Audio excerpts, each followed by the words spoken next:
everyone, it is Goldie, and I want to talk to you today about video game addiction and specifically how I feel that Overwatch's in-game purchasing of loot boxes is gambling. Quite honestly, I feel that it's a really bad thing that we're allowing people under 18, 16, whatever the legal age is wherever you are in the world, to purchase all this stuff in the hopes of what they want to get. But let's back up a few steps. So basically, it's been known for a long time now, there's a term in the industry called whales, i.e. people so addicted to games that they spend their entire life savings in order to keep playing. In the 80s and 90s, there used to be just a lot of backyard hobbyists that dominated the early video game industry. For instance, Sierra Entertainment, the creators of the famous King's Quest series, was founded by a husband and wife team. And Gabe Newell, founder of Valve Software, was already rich from his days as Microsoft when he launched his project Half-Life. So collectively, the hobbyist companies of the early industry produced some of the most innovative genres of video game history. The adventure game, the real-time strategy, the city builder, the role-playing game. This was done all through just being a backyard hobbyist and experimenting. But after all this, move forward about a decade where we have the rise of mobile gaming and sequels. So think of the rise of casual gaming on mobile platforms that have allowed a massive expansion of the industry, creating giant companies like King, Halfbrick, Zynga, and Kabam. So much larger than their predecessors, modern video gaming companies have adopted a much more traditional company structure. They hire PR, marketing departments, and even neuroscientists to sell as many games as possible. And today, with big running companies monopolizing the industry with long running sequels of old successful titles like Assassin's Creed, Call of Duty, and Halo, just to name a few. Of the 10 highest selling video games in 2027 so far, 8 of those are sequels. So the high development budgets that they have in these top companies, some games costing upwards of $250 million to produce, sequels are seen as a go-to formula for success because there's so much recognition alone. And then we come into the addictive free-to-play game genre. So video games in the 1990s were generally premium, which means that you had to pay to get access to the game for life. Often you could get trials back in the heyday of the 90s. That's not really as much the case anymore. So today video game companies have moved to a more profitable model known as free-to-play, FTP, or File Transfer Protocol. Researchers show these FTP games rely on the fact that a majority of players will play for free, while a few key players will become addicted to the game and spend a vast fortune for bonus content. The goal of the FTP game is to get as many players as possible addicted so they could keep buying in-game content. So in-game content can be things like visual enhancements, digital trophies, or virtual goods, or in our case, my fellow Overwatch lovers, loot boxes. And the interesting thing is that video game companies today use the same techniques as casinos to ensure customers become addicted to their games.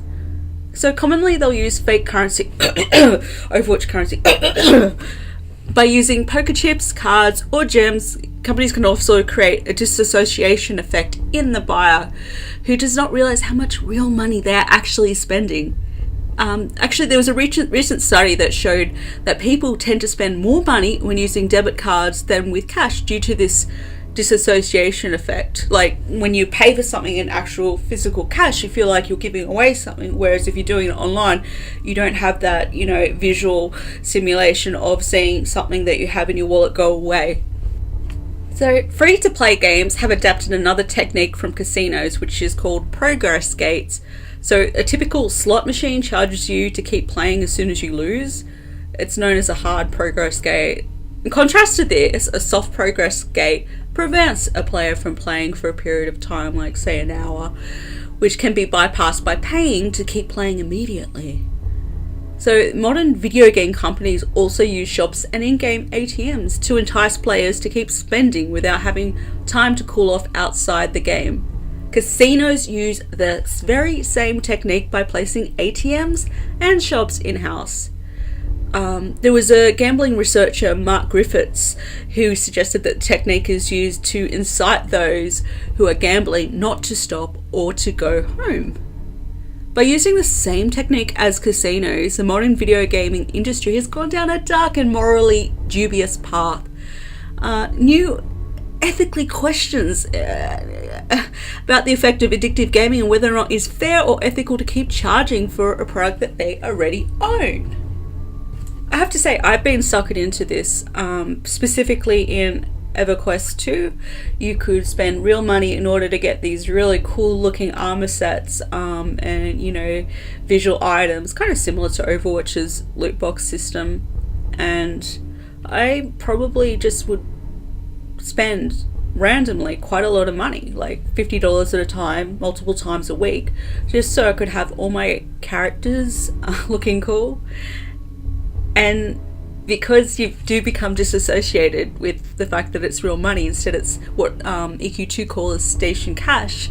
Hey, it's not real money. This is just, frivolous game money. And yeah, I've stopped doing it now. But yeah, for a while there, I did become so engaged with the game and the immersive fantasy setting that I forgot that what I was doing, was something that was financially irresponsible. So I do think that this is the reason why I want to do this video, because I do think I'm part of the percentage of people that perhaps get rigged in by these setups, that do have a certain part of their brain that may be more susceptible to be triggered by these little online ploys, oh, hurry, the event ends by this date, don't miss out on your wonderful things, once it's gone, spend now, something like that does trigger for me for sure, and I'm sure it does for a lot of other people. So I do think it is morally questionable about the fact that we have to pay for these loot boxes. Why not instead just have perhaps achievements to unlock certain appearance items for Overwatch, or you could have maybe some kind of quest. I don't know, there could be different ways that it could be implemented, but I guess at the end of the day the decision doesn't come to the development team or to Jeffels Kaplan's hands to make. It's definitely made higher up, and they want to know, how do we get more money out of this game? And that's the reason why the loot boxes exist. They don't exist because they love you. They don't exist because they want to provide you all this cool stuff. They want to get you to keep spending as much as money as possible for the chance, that's right, to gamble your money away for the chance of getting what you want. You may only want the Symmetra skin, but you bought 100 loot boxes and you got what? The Zenyatta skin. So, yeah, you're going to have to go buy another 100 boxes and try again, friend. So with that being said, I am not going to be buying any more loot boxes from Overwatch because I don't want to support this. I think it's completely a predatory gambling tactic that is used to prey on people that, can't help but spend money, and I think it's just really crappy.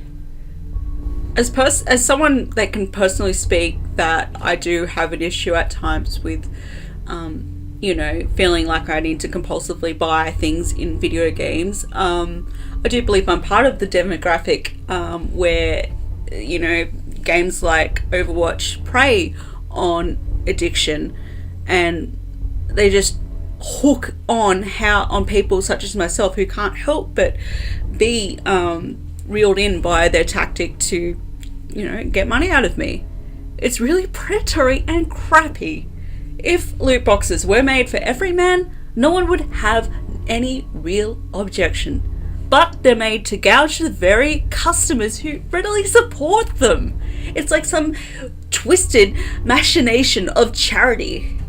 So the only way to really make this happen is to, number one, do not buy loot boxes. If you stop buying them, they'll stop making them, and instead will be forced to devote all the time that they use to make all those items in the loot boxes, which are next to not near impossible to obtain, not there. They'll spend that time on actually fixing things, like look at Mercy at the moment. What else can we discuss? There's so many things that could be worked on, but instead, of course, what pays the bills is going to get prioritized in the development workload, and that's something Jeff has no control over. Anywho, that is me for this video. I think it's a very serious subject, and I do welcome your comments in the section below. If you like the video, please go ahead and like it. And if you want to see more content from myself, Goldie, love it if you subscribed. Just hit the button down below, and until next time, I shall see you in the next video. Thanks for watching this one, guys. Goldie out. Bye.